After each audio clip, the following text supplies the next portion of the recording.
La Chine, nous l'avons déjà maintes fois expliqué, fixe de nouvelles normes, est une force de proposition, crée de nouveaux outils institutionnels dans presque tous les domaines.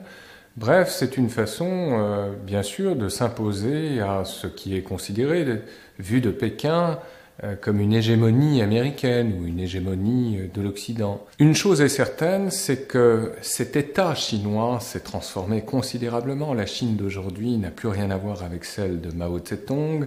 Nous sommes passés successivement d'un régime totalitaire à un régime autoritaire, ce qui n'est pas la même chose.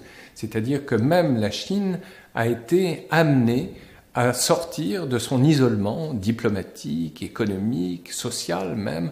Un nombre croissant de touristes chinois sillonnent le monde, la France et l'Europe en particulier. Enfin, pour conclure, il faut rappeler, chose peut-être paradoxale par rapport à nos attentes et notre vision de l'État-parti communiste, que celui-ci précisément est le garant de toutes les dérives les plus fascisantes qui peuvent traverser et travaille aujourd'hui encore une partie de la société. Je pense en particulier aux militaires.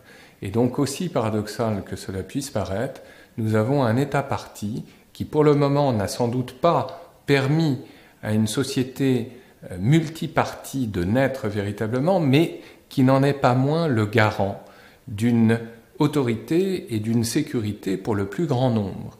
Et donc, la pérennité de cet État-parti permet en même temps à la Chine, depuis maintenant 1949, malgré tous les soubresauts qu'elle ait pu connaître à travers son histoire, de maintenir un cap et surtout d'éviter les dérives les plus périlleuses qui seraient celles entraînées notamment par un conflit entre la Chine et ses plus proches voisins.